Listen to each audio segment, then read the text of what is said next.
Entonces, la invitación es a que tengamos mucho cuidado con los menores, estemos atentos a cuando un menor presenta un signo posible de abuso, un cambio comportamental, un cambio en el carácter, cuando ese niño de pronto le genera repulsión a alguien de la familia o a alguien que es allegado a la familia, que de pronto inesperadamente el menor antes no tenía ninguna manifestación de fastidio o de repulsión hacia esa persona y de repente empezó a manifestar ese tipo de comportamientos sumados a otros comportamientos, pues son signos de alarma para que empecemos a mirar qué está pasando con ese menor.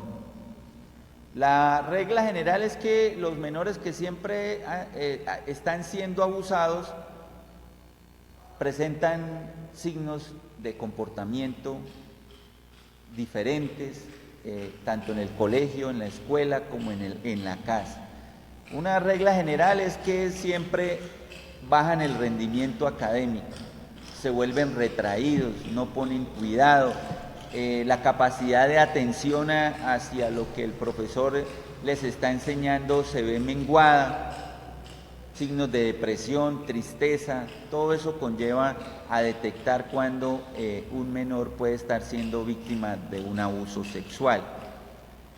Entonces, la invitación es a que estemos atentos. Nosotros como Procuraduría, la jefe de nosotros, que es la delegada para el Ministerio Público en Asuntos Penales, a nivel nacional tenemos priorizado ese eje que son los delitos sexuales con menores de edad. Y nos toca participar en todas las audiencias y la misión es que si hay prueba tenemos que ser implacables y lo somos como procuradores. Siempre estamos atentos a pedir condena y cuando hay absoluciones y vemos que hay prueba suficiente para condenar, siempre apelamos esa decisión. Y si tenemos que ir en casación ante la Corte Suprema de Justicia, también hacemos la demanda de casación para procurar que la persona que ha abusado de un menor de edad esté donde le corresponde, que es la cárcel. No hay otro sitio donde una persona de esas merezca estar sino en la cárcel. Y cada vez que los abogados defensores acuden a solicitar libertad por vencimiento de término, nosotros somos los primeros en que nos oponemos a esas libertades por vencimiento de términos. La misión de nosotros es que esa persona permanezca en la cárcel el mayor tiempo posible. ¿Sí? Y cuando ellos meten tutelas contra los jueces de ejecución de penas porque no les conceden algún beneficio, nosotros siempre entramos a contestar esa tutela y a defender la posición del juez y que está en la ley, y es la de que ellos no tienen derecho a ningún beneficio excepto la redención por trabajo, estudio o enseñanza. No tienen derecho a más nada. Entonces, esa es la prioridad que nosotros tenemos y la misión de nosotros es esa, que cualquier persona que abuse de un menor y haya pruebas de ese abuso sexual contra ese menor, su sitio debe ser inevitablemente la cárcel. Y ojalá logremos las penas más altas. Siempre propendemos porque el juez vaya al máximo de pena a imponer, porque consideramos que incluso las penas que hay actualmente en el Código son muy pocas, muy bajas, comparado con el daño que se causan a un menor, los estragos psicológicos, las secuelas psicológicas que quedan en un menor son unos daños que ninguna pena logra compensar un daño tan grande como el que se le genera a un menor cuando se abusa de él en la parte sexual. Por esta razón, siempre buscamos que el juez sea lo más severo posible e imponga las penas más altas. Y si viene la cadena perpetua, pues con mayor razón las penas van a ser bastante altas, porque me imagino que el legislador, que es el que tiene que desarrollar esa cadena perpetua, la tiene que plasmar en una ley pues no va a establecer la cadena perpetua para todos los delitos, sino para los más graves, que son, por ejemplo, el acceso carnal abusivo con menor de 14 años. Ahí es donde yo creo que va a estar la cadena perpetua. Y en los tocamientos, cuando son solo actos sexuales, me imagino que de pronto no habrá cadena perpetua, pero las penas pueden estar oscilando en 30, 40 años, que es casi lo mismo que una cadena perpetua, dependiendo la edad de las personas que cometen este tipo de delitos. Y ese es otro aspecto que nosotros hemos observado. Desafortunadamente, se observa con mucha frecuencia adultos mayores condenados por este tipo de conductas punibles.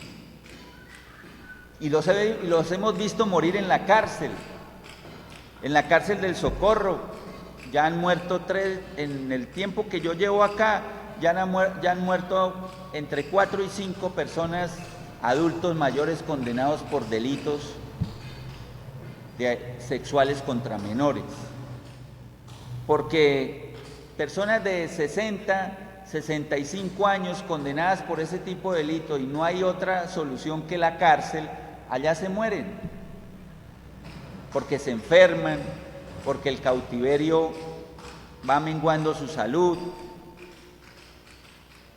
Y en el tiempo que yo llevo en la cárcel del Socorro, más o menos 4 o 5 muertos de personas, adultos mayores condenados por ese tipo de conductas. Y ni qué decir de la cárcel de San Gil, ahí también han habido muertos, adultos mayores, y va uno a preguntar, ¿por qué el delito estaba condenado? Por un delito sexual con un menor. ¿Sí? Entonces, no sé qué pasa, de pronto la idiosincrasia de esta parte del territorio nacional, hay muchos padres que creen que sus hijos son propiedad de ellos y que pueden hacer con ellos lo que quieran, y eso no es cierto, y hay más de un padre en la cárcel condenado por atentar, por abusar sexualmente de sus propios hijos, tíos con sobrinos. Ese es el común denominador. Muchas veces el atacante sexual está en la misma familia.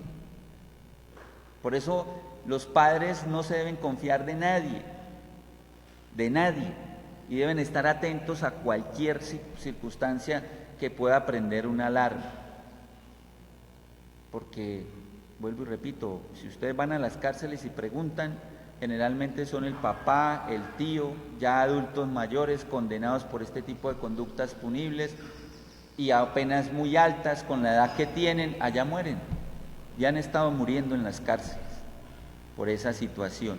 Entonces, hasta aquí mi intervención. Si tienen alguna duda, alguna pregunta, con mucho gusto.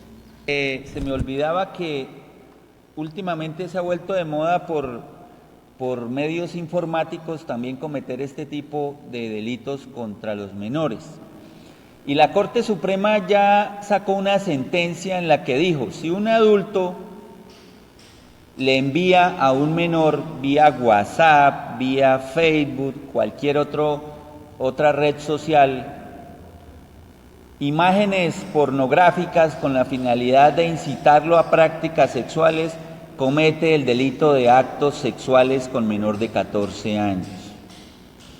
Cualquier insinuación a través de esos medios virtuales que lleven a inducir a un menor a prácticas sexuales también es delito.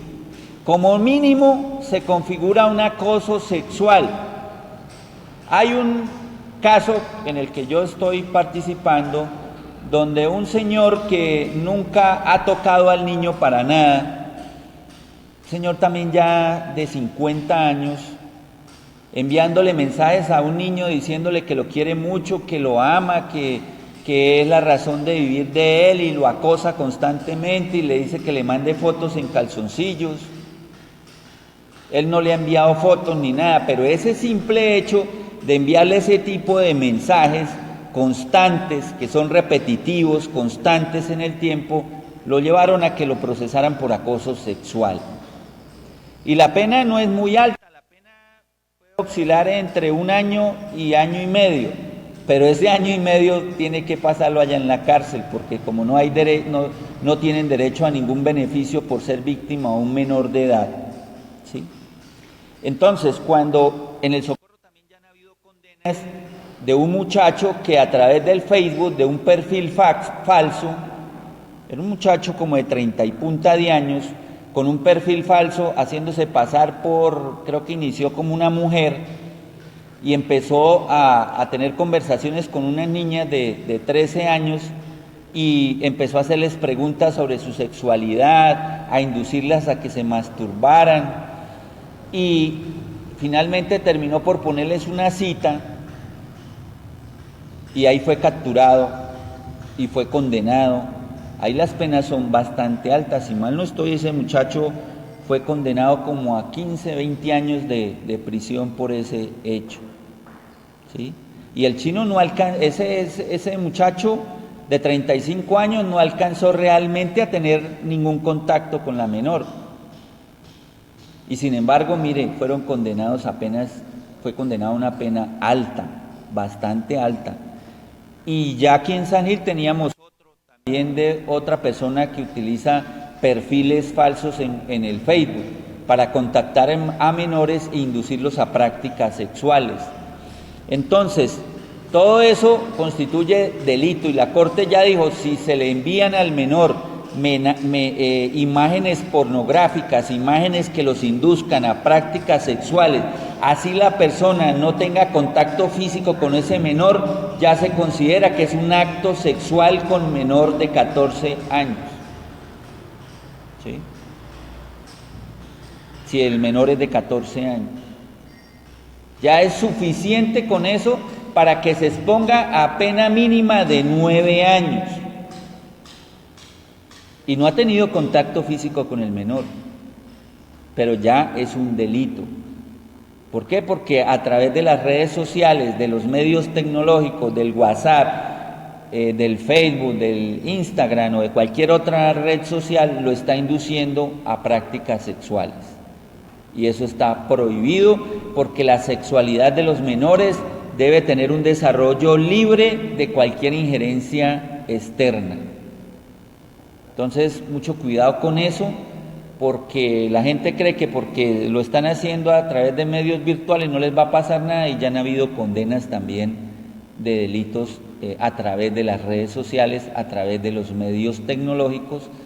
También se pueden cometer los mismos delitos, la Corte ya lo ha dicho, inducción, todo lo que implique inducción a prácticas sexuales de menores de 14 años, implica un delito sancionado con penas altas. Entonces, para que tengan en cuenta eso, cualquier acoso, cualquier mensaje vía WhatsApp, vía mensaje de texto de una persona a un menor de edad donde lo trate de inducir a prácticas sexuales es un delito. Como mínimo puede ser un acoso sexual si no ha enviado imágenes, si son solo frases o palabras.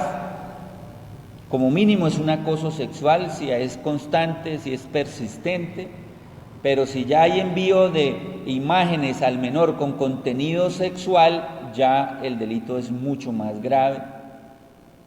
Entonces, para que ustedes tengan en cuenta ese aspecto y los papás es que un niño de 13, 14 años, ¿para qué va a tener un celular? ¿Para exponerlo? Y si los papás por alguna circunstancia les tienen celular a los niños, estén encima del celular mirando a ver qué mensajes reciben, qué mensajes envían, cómo se comportan en las redes sociales. Todo eso hay que estar en estrecha vigilancia con los menores, porque a través de eso es que últimamente se están cometiendo abusos sexuales con los menores a través de los medios tecnológicos, de las redes sociales.